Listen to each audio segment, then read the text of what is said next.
Sean Finnegan, and you are listening to Restitutio, a podcast that seeks to recover authentic Christianity and live it out today.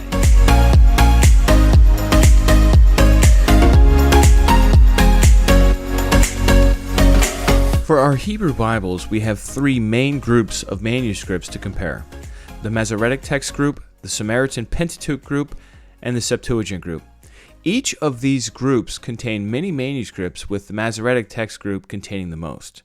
In this episode of How We Got the Bible, we're going to look at the history of how textual scholars have and continue to pore over all of this information and determine the best reading when they encounter differences in the text. This information is a bit technical, but if you bear with me, I believe that the payoff is certainly worth it, especially when it comes to the attitude I believe we should all have towards future translations of the Old Testament. So stick with me. Here now is episode 333, Bible Part 4, Determining the Best Hebrew Reading. Today, we're going to take a careful look at the differences between manuscripts. You'll see how scholars deal with variants and figure out which one is more likely to be the best. Now, to keep in mind, this is all pre-translation. We're still just talking about the text. Like, how do we know what the Old Testament Hebrew Bible is? We compare these manuscripts to each other, and we figure out, verse by verse, which reading is more likely to be original in each case. And that's the same thing that we're going to see with the New Testament, although there will be some significant differences in how things are done over there as far as what the manuscripts are, but the process is really going to be the same. It's super important to figure out what the text is before you translate, because look, you can have the most accurate translation in the world by a whole team of scholars with multiple PhDs and native Hebrew speakers and all this, but if they're translating from a text that has an error in it, and they're translating an error accurately, what good is that? So we want to be sure to get to the text first to get the best understanding of the text we can, and that is something that, interestingly enough, is improving over time. I know that sounds weird, right?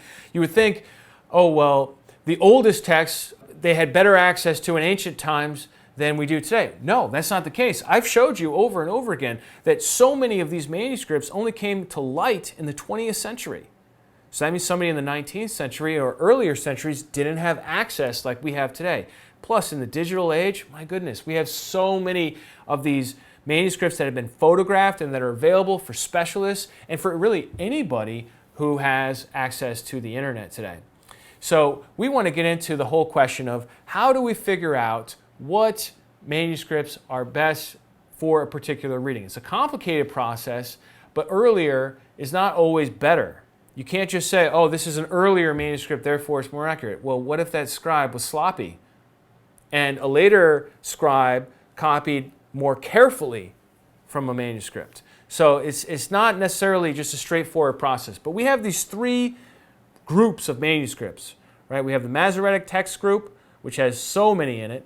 Then you have the Samaritan Pentateuch group, which is a smaller group. And then we have the Septuagint group, which is pretty small as well. But each of these three groups of manuscripts is important for figuring out what to do when they disagree with each other. Manuscripts are multitudinous, okay? We may only have three groups of manuscripts, but when we think about the manuscripts themselves, we have the Masoretic text. We've already looked at the Aleppo, the Leningrad, Cairo, London, Michigan, Damascus, University of Bologna, and so on. And then we have little fragments like in Getty, Nash Papyrus, Ketef Hanam Scroll, and then we also have hundreds of more in the Cairo Geniza. Then we have 227 plus from Qumran and the surrounding Judean desert, also frequently referred to as the Dead Sea Scrolls. Then we have another 150 manuscripts of the Samaritan Pentateuch, and then you have the Septuagint and all its revisions from Aquila, Symmachus, Theodotion, Origen's Hexapla. And then last of all, you've got the ancient translations, the Aramaic Targums. There's a whole bunch of those. I only showed you a couple, but there's a whole bunch of them. There's the Syriac Peshitta, there's the Latin Vulgate, and then there are other ancient manuscripts. So we are not talking about a small thing. We're not talking about the sort of thing that like one really gifted intellectual with a good memory and a good handle of these different languages could just figure out for us in an afternoon. No, this is something that would take teams of specialists years. And look, they've been working on the Old Testament for centuries, and they're still working on it. And the exciting thing is that over time, we're getting closer and closer to the oldest form of the Old Testament that we have access to as we compare these different manuscripts to each other and digitize them and find out where they agree and disagree. So sometimes the Samaritan Pentateuch agrees with the Septuagint against the Masoretic text. Sometimes the Dead Sea Scrolls agree with the Septuagint and the Samaritan Pentateuch. Sometimes it's just 2 out of 3, and sometimes the Masoretic text agrees with one of these but not the other. There's just a sheer bewildering number of errors that can creep into manuscripts over time, and all of that needs to be accounted for as we're trying to figure out what is the text of the Old Testament. Here are some examples of scribal errors that happen in anything. They happen with the Old Testament, happen with the New Testament, happen with other ancient literature as well. So you can confuse similar letters. In Hebrew, some of the letters, actually a lot of the letters kind of look like each other, and you just write the wrong letter. Another thing is you can put the wrong word division into place, put the space in a different place. For example, you can put the wrong vowel in, misread a vowel. You can use abbreviations or misinterpret abbreviations. Another one is called homoioteluton, which is where the end of the word is the same as another word. And so you jump to the next instance of that word and you skip over something. And then the same thing can happen at the beginning of the word, that's homoioarchton. And then haplography is where you just skip over a whole section, maybe from one word in a sentence to the next sentence that has the same word. You just skip over the part in the middle. Dittography is the opposite of that, where you repeat the same again. Transposition is mixing up letters. You can have dictation errors. You can copy from memory instead of from the scroll in front of you. Emendations is where you correct a scroll. You're like, oh, this scribe made a mistake here. Let me fix that. Then there are intentional omissions where you leave stuff out that you thought was added in. And then there's euphemisms where you change something to make it more appropriate for reading out loud or reading in public. And that happens, all of these happen in different manuscripts all the time. It's just the nature of being a human being and not a machine that you look from one copy to the one you're writing, it's easy to make a mistake. And that's, the Masoretes were super awesome at not making these mistakes. That's what was so great about them. But a lot of the textual tradition happened before the Masoretes got on the scene in the year 500 and really developed this art and, really more of a science. So how do we deal with all of these scribal errors, all these thousands of manuscripts? Answer, textual criticism. Now, textual criticism has an unfortunate name. It's the field of study in which scholars compare manuscripts to each other to figure out what the original reading was. It has nothing to do with criticizing the Bible. Think more like analyzing. They're analyzing these different manuscripts to figure out what is the best reading. So the goal of textual criticism is to reconstruct the final authoritative version. Here is a nice quote from Brotzman and Tully, who write, "Our goal, therefore, is the final form of the text. This is the published copy that the author intended to be promulgated. Whatever processes occurred prior to this in the development phase are the domain of literary or compositional studies. Textual criticism is concerned with working back through the transmission history of the text and establishing this final authoritative version." The text is called final because it is the authoritative version at the end of any process of writing and development, but it is at the beginning of the transmission or copying phase. This is what many intend when they say that they are searching for the original text, but final is more precise and allows for the variety of ways that biblical books developed. So take, for example, the book of Psalms. The book of Psalms has 150 psalms in it. So what we're talking about, the final text, is once the book of Psalms was finally completed and then is being copied after generation after generation. that's the form that we're looking for. We're not looking for a form that is like when the book was halfway done, right? Because Psalms were collected over a long period of time.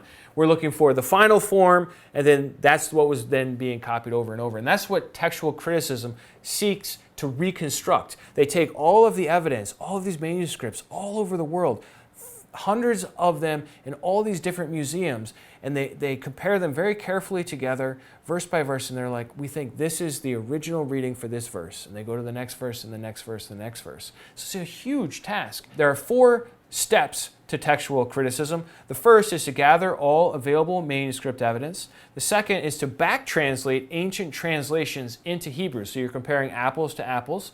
So if you have a Septuagint reading, which is Greek, you want to back translate that into Hebrew. Same thing with the Syriac or the Latin or the Aramaic. You want to translate it all into Hebrew. So you're not just reading in Hebrew, you're also actually translating into Hebrew in order to do this work. Then number 3 is to develop a hypothesis to explain how one reading gave rise to any others.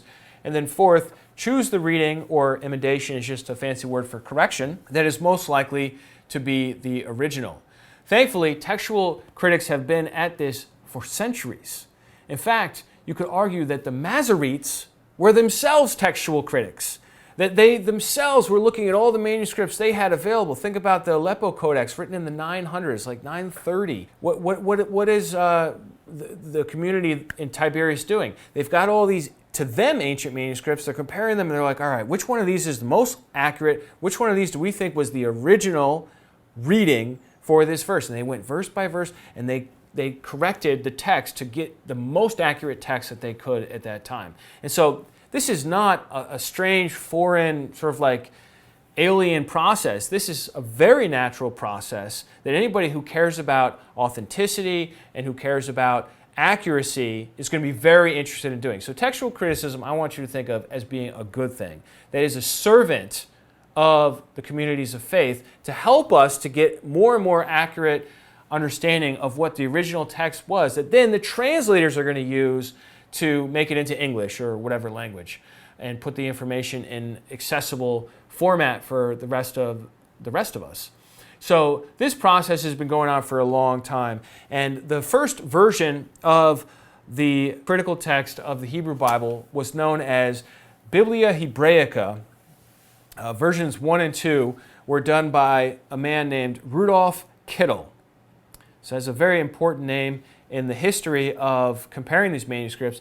He used the Mikraot Gedolot of Jacob ben Hayim ibn Adonijah, and that's the same printed text that the King James was based on. He added a critical apparatus, which is basically a fancy word for footnotes, with textual variants from the Samaritan Pentateuch, the Septuagint. So these are all hopefully starting to sound a little familiar to you, the Syriac Peshitta, and the Latin Vulgate. And he did that work in 1906, right? So it's now 2020. We are over a century past when Rudolf Kittel did this work, and that work is still going full steam ahead. As new manuscripts come to light, 1906, my goodness, we didn't even know about the Dead Sea Scrolls. Half of those Masoretic texts that I showed you from lectures ago weren't even discovered in the year 1906, right? And hopefully we'll continue to find more manuscripts as time goes on, and more genizot, these places that Jews would store their manuscripts away in a synagogue. That would be great, so we can get a better and better understanding. And this is a picture of the early editions of Biblia Hebraica. You can see this is the book of Genesis. It says Bereshit there on the top right corner, and we can read right from the beginning here. It says, Bereshit bara Elohim et hashamayim va'et haaretz. In the beginning, God created the heavens and the earth. And you can see at the very bottom of the page, he's got this apparatus, or as I mentioned before, footnotes that are showing different readings from different texts. And the Gothic font G there stands for the Septuagint, or the Greek text. The fancy M, the Gothic M, is the Masoretic text. There's like a squiggly M that represents the Samaritan Pentateuch. I don't know if you can spot that, but that's where he's giving us all this different information. And then we got the Biblia Hebraica version 3, which Paul Kalla took over in 1921 on behalf of the Bible Society of Württemberg. He changed out the Mikraot Gedolot for the Leningrad Codex. So this is when Hebrew scholarship said, all right, let's stop basing it on a 16th century rabbinic Bible, printed Bible, and let's go to a handwritten manuscript from the year 1008. And so that all happened in the year 1921, where we took a huge leap, I don't know if I want to say forward, it was more backward, to an earlier form of the text that can give us much more accurate understanding of the Old Testament. And so he included the Masorah Parva and the Masorah Magna in his edition. So that wasn't there in the previous versions by Kittel, these little notations above and on the side and below the text that tell you important things about how many times different words happen, and they're sort of like an error checking device. And so now they are included in this version 3, which was finished in 1937. This brings us now to the Biblia Hebraica Stuttgartensia, which is by far the most influential version of this series. It was begun in the 1960s and completed in 1977. It's the 4th edition, but we typically call it the BHS. Stuttgart is a city in Germany, so Biblia Hebraica Stuttgartensia just translates to the Stuttgart Hebrew Bible. The apparatus at the bottom was completely revised, and it was published by the Deutsche Bibelgesellschaft, and that's just the German Bible Society in Stuttgart. And it has dominated Bible translation for 40 years. They came out with a reader's edition in the year 2014. I've got my own copy of the BHS right here. You can see, since it's a Hebrew book, it opens, for us English readers, the wrong way. It opens from the back. But Hebrew's read right to left, so that makes perfect sense. And then on the other side, the English side, they have written Biblia Hebraica Stuttgartensia. Absolutely wonderful work. And this is the book, ladies and gentlemen. This is the book that most of your English translations are based on. Anything done between, I don't know, the 1970s up until even today, most translations are going to be based on the BHS. Also, if you have an interlinear Hebrew Bible, which I have here, that is also going to be based on the BHS. And this is a very nice Hebrew with the English right underneath it to compare words to see what they are. And that is also going to be based on the BHS, as are most of your apps that you're going to be able to find and get access to. They're going to be based on the BHS as well. So what is the BHS? The BHS is a critical version of the Hebrew Bible. So what they do is they have the Leningrad text. When you're looking at the BHS, what you're seeing is the Leningrad text typed out. But then beneath it, you have all these different versions and variants looking at the Samaritan Pentateuch, the Septuagint, these other different ancient translations. They're telling you any differences that there are at the bottom of the page. And so what a translator does is a translator looks at that and a translator says, I see there is an interesting variant here, and these other manuscripts are going with that. So let's go with that in our translation. And pretty much anytime most of your reputable translations, English translations, do that, they're going to give you a footnote in your Bible. And they're going to say something like, early manuscripts say this, or Dead Sea Scrolls say that, or the Septuagint reads this. And now, hopefully, you'll have some sense of what those footnotes mean in our English Bibles that we're using today. Brossman and Tully again. In the critical apparatus, the editors sometimes suggest highly improbable emendations. These are criticisms of the BHS. Give evidence for inconsequential matters, ignore evidence for serious textual issues, mix text critical and literary issues, and count witnesses rather than weighing them. So these are some of the problems that scholars have identified with this old 1977 reconstructed Hebrew text, is that the apparatus is not as good as it could be, and it does have some problems with it, which is why they have started on a 5th version. The Biblia Hebraica Quinta. It was begun in the year 2004. It's about 75% finished now in the year 2020. This is the 5th edition, but people just call it the BHQ. It's a corrected Leningrad Codex to pictures taken in the 1990s in the main text, and it includes commentary explaining the Masorah and discussing textual variants. It is going to be an anticipated 20 volumes, this Hebrew Bible, BHQ. The team includes Jewish, Catholic, and Protestant scholars from 13 countries. Wow, it's a lot of different countries. And it has a revised apparatus, and yay, they're using English abbreviations now instead of Latin ones. That's just so great.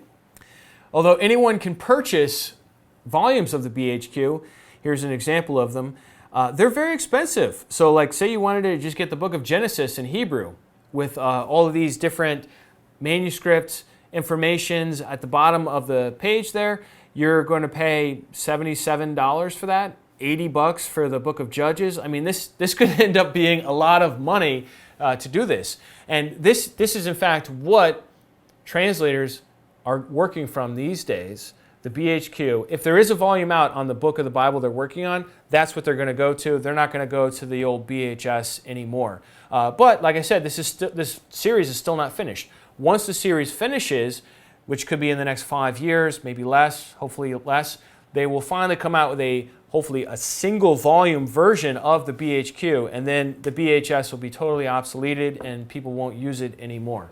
But there's still another major problem that I need to discuss with you. There's a big problem with the Biblia Hebraica series in that this series is a diplomatic edition. And what I mean by a diplomatic edition is that pretty much from the beginning, they don't figure out what the best reading is in each case. They give you the information at the bottom of the page, but the text itself is just Leningrad. So many different English translations are going to have different takes on what they think the best reading is in each case. Once again, Brosman and Tully, they write, with the exception of the Jerusalem Crown, out of necessity, all of the recent editions of the Hebrew Old Testament are diplomatic editions based on one manuscript. This is actually unusual in textual criticism, but it has developed in the case of the Hebrew Bible in order to maintain as much as possible consistency between text and Masorah. That's all the markings around the text in the Masoretic. The potential problem with diplomatic editions is that they leave all of the decisions to the reader, in this case the translator, who must look in the apparatus to see if there is a better reading. And here's the other thing about translators. Translators are people that have studied whatever language they're translating, and then they know their native language that usually they translate into. Not always, but usually. So for me, for example, if I wanted to translate from Greek into English or from Hebrew into English, it takes a lot of work, but it's not that hard. It takes years of study and everything, but it's just one thing. However, if you want to be a textual critic, if you want to be a textual scholar who's comparing these manuscripts, it's not just knowing one other language. You got to know Hebrew, you got to know Aramaic, you got to know Syriac, you have to know Latin, and you have to know Greek. Is that reasonable to expect translators to do all that work for the textual critic? I mean, it's a huge amount of knowledge that you would have to gain, and then you have to figure out for each and every independent verse, based on that little apparatus on the bottom of the page, which one is correct. I mean, it's just unreasonable, in my estimation, to put all that work on the translators, right? So that's why I'm really excited about this new project that is called the HBCE, the Hebrew Bible Critical Edition. The HBCE is an eclectic edition that combines the best or earliest readings from various sources into a critical text, with the data and analysis provided in the accompanying apparatus and text critical commentary. The HBCE editions aim to restore to the extent possible the manuscript that was the latest common ancestor of all the extant witnesses. The earliest inferable text is called the archetype. The archetype is not identical to the original text, however one defines this elusive term, but it is the earliest recoverable text of a particular book. That was Michael V. Fox in his volume on the book of Proverbs.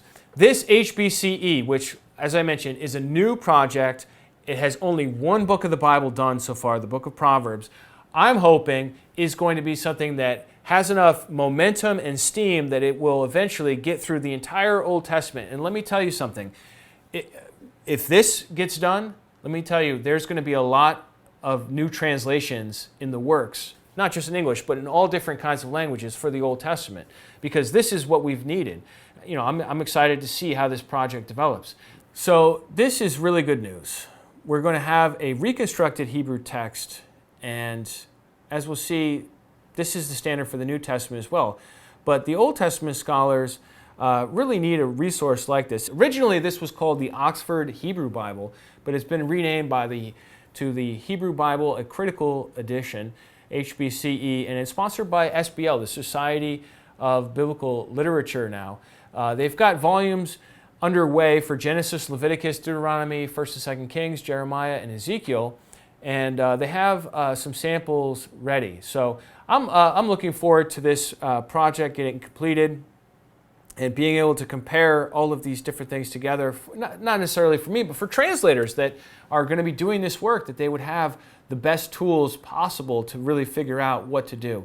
Now, I realize this was a lot of detailed information. We've been on a tour here of the sources for the Hebrew Bible, and there's a lot of strange language, a lot of strange names of things. My goal here is not to overwhelm you, but to inform you so that you understand what's going on. And if I could just summarize everything down very simply, is that I think many of us consider the Old Testament, since it is so old, that centuries ago they have established the text, everybody knows what it is, there's no controversy. And what I'm telling you is the text is in great shape because of the Masoretes and their excellent work, but there are little corners of it here and there that there are differences. And what I'm saying is that, I don't know what percentage, small percentage of the overall text is something that we're getting better and better and better sense of what was the original in those cases because of the discovery of the Dead Sea Scrolls, which again did not become available en masse until the 1990s. And also a lot of these other discoveries that, like some of these scrolls didn't become available until 2013 or 2016. So what I'm saying to you is that we're getting closer and closer to older and older forms of the Hebrew Bible. And this is one of the things that drives translation. This is like why we keep having new translations. All right, there's another new translation. And then even old translations will do an update. For example, you have the first New American Standard Bible came out in the 70s. They updated it in 1995. And I heard somewhere that they're working on a new update for the New American Standard Bible. Incidentally, if any of you ever do make your own translation, don't ever call your translation new anything, because it boxes you in. Because when you do an update to a new version, what is it, the new American? Anyhow, so that's a little bit about what's going on behind the scenes here of Bible translation sources, the Hebrew manuscripts. And even though all of this might seem a little startling, wouldn't you rather know the truth than just think, oh, well, I'm sure it's all figured out? I want to know the truth. I want to get at the truth.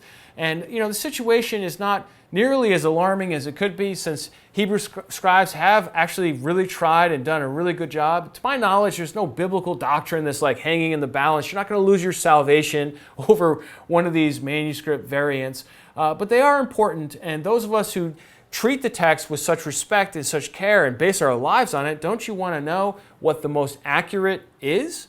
I sure do. And so I'm excited to see how this field develops over the next 5-10 years and the different English translations that are going to come out of that. Now, next time, what I want to do is take a break from all of this original sources and look at some translations.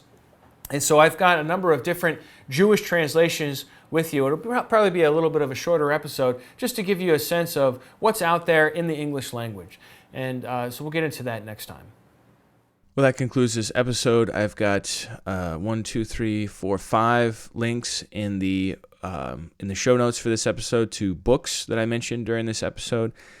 There's a lot more to be said about the practice of textual criticism, how exactly scholars go about it. We may return to this subject in more detail once we get to the New Testament and look at the subject of textual criticism with respect to the Greek manuscripts as well.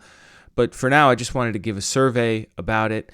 But what I think is so cool about the state of things today is that you can get representatives of these three main textual groups. Of course, everyone already has a premium representative of the Masoretic text, basically any English translation. Especially if you use a Jewish translation, they tend to be a little less influenced by the Septuagint and the Samaritan Pentateuch, and sticking more closely to their traditional text. And then you can easily get an English copy of the Septuagint, and you can get an English copy of the Samaritan Pentateuch now. I've got this wonderful volume with dual columns, and it shows you all the differences between Samaritan Pentateuch and the Masoretic Torah in bold print in parallel columns. So that's really great. And we're really at an age now where the informed student of the Bible can start doing some textual criticism. And then the fourth necessary resource for this would be the Dead Sea Scrolls Bible, where you just get the biblical parts of the Dead Sea Scrolls translated into English. So, if you have those four sources, a regular Bible, an English Septuagint, an English Samaritan Pentateuch, and an English Dead Sea Scrolls Bible, guess what? You're in on the game, and if you do encounter textual differences, you'll be able to know what they are. Now, as I said before, this is not going to shake your salvation or get rid of a book of the Bible. You're not going to find out that Moses was really a down-and-out loser, and Nadab and Abihu were really like the heroes of the story or something like that. That's not really what I'm talking about. I'm talking about differences in spelling, minor differences in a word here and a word there. Like in Genesis 2:2 that I mentioned, did God finish his work on the seventh day or on the sixth day? Look, whichever way it goes, he rested on the seventh day, right? So it's not going to affect anybody's take on that subject, right? But it is worth considering, right? It's worth getting into, and especially if you're an Old Testament person, if you're more drawn to the Old Testament than the New Testament, you might as well get these resources so that you can figure this stuff out. I mean, as far as I personally feel, I'm getting tired of these Old Testament scholars just dragging this out year after year after year. The BHQ should have been done by now. The HBCE should be well underway. We're waiting another however many years for the BHQ to finish up. The BHQ should be done by now. And then we have to wait for them to come out with a single volume. And then it's still just a matter of deciphering an apparatus. I mean, this is just too much waiting. And then the HBCE is not even really underway. So, a lot of this work remains to be done. And a lot of it stems from the fact that these Dead Sea Scrolls have really upturned the scholarly understanding of the value of the Septuagint. A lot of scholars looked at the Septuagint as something that Christians were just pushing because we wanted to line up the Old Testament text with the New Testament quotations. Most of the New Testament quotations are from the Septuagint. Now they're singing a new song because they're like, oh, wow, there were Hebrew predecessors of the Septuagint at the Dead Sea Scrolls, showing that this is indeed an ancient textual tradition, not just a wacky translation. Okay, same thing with the Samaritan Pentateuch. So we are at an age where the information is there, but we're sort of like in a holding pattern on scholarship to process the information and then put it out in a format that then translators will be able to use easily to get the Bible updated in all these different languages around the world. So, I mean, it's in one sense, it's an exciting time. In another sense, it's like appalling that we're not in a better situation in the 21st century. I mean, the Old Testament has been around forever, and textual criticism, the field has been in place for so long. I mean, why are we still just reading Leningrad as if that is the exact Bible that Jesus read? I don't know. I mean, it's great. Compared to so many other manuscript traditions, we should be so thankful. I realize that, but at the same time, it's like we have older sources. Let's get a move on here. So that's my 2 cents on this whole subject. Thanks for listening. If you'd like to support Restitutio, you can do that online at restitutio.org. That's it for today. We'll see you next time, and remember, the truth has nothing to fear.